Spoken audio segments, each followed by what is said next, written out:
Happy Thursday, everyone. Happy Thursday, everyone.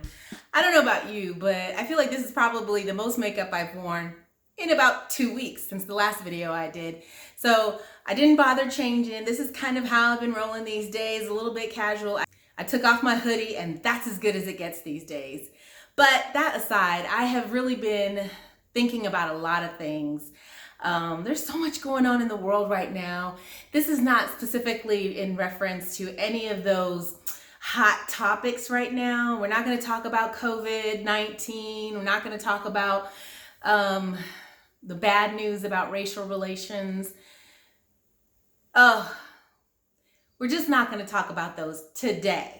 Maybe another day, but not today, because there's been a thought that's been brewing in my mind for a while now. You know, when we talk about other religions as Christians, sometimes we get a bad rap.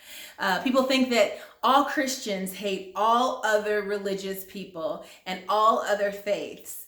But I can tell you that that is not the case, not for me and not for a lot of people that I know, in fact. And today I have a statement for you that you probably wouldn't be expecting to hear from a pastor of the Christian faith.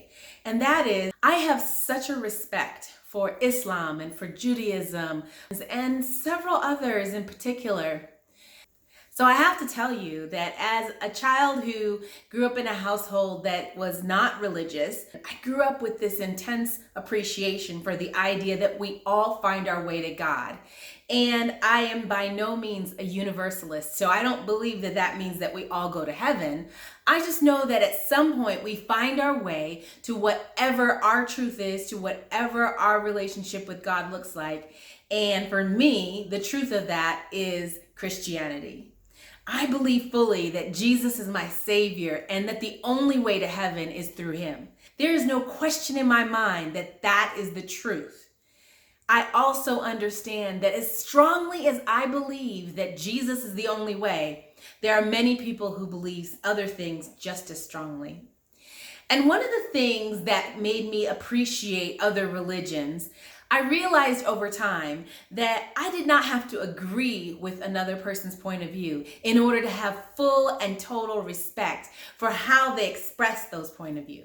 I realized that particularly when it comes to the Muslim faith and when it comes to Buddhist faith and some other things in Judaism in particular, those three in particular, I had a very strong appreciation for what it is that these faiths do in people's lives. When I was in grad school, I was in a program over a summer season, and it was in Mamou, Guinea, which is a small town just outside of Conakry, Guinea in West Africa.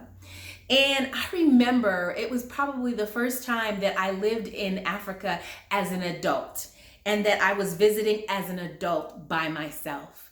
I had my own perspective and my own relationship with the people and with the places that I was seeing, and beyond my own familial understanding of what it meant to be in an African country, I began to see a little bit more about who even my father was and respect that even more.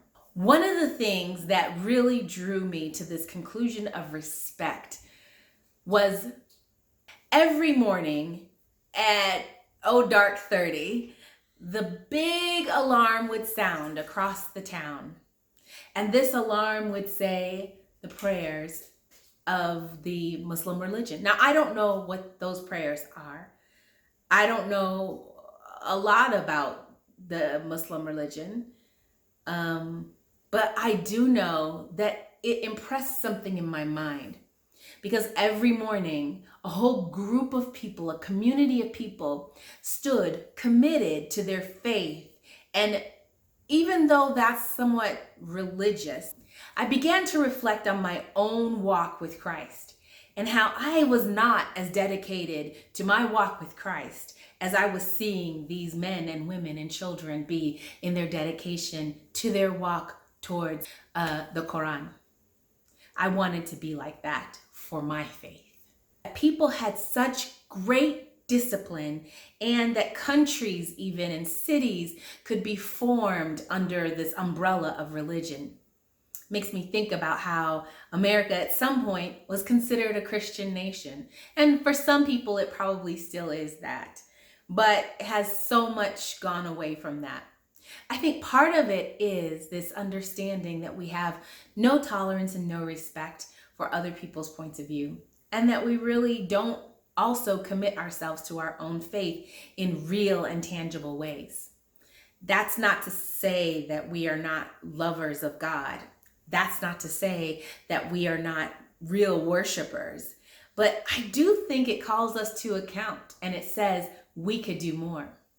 Someone in their Buddhist faith sits and meditates and prays every day in the space of communion with whatever their God is saying. Again, I don't know very much about Buddhism, but I have this respect for the idea that discipline has become such a key part of the expression of religion. In a Jewish tradition, every year we see people celebrate really clearly the turning of the new year, the Passover, all of the things, the Purim, and there is this commitment to being on one accord.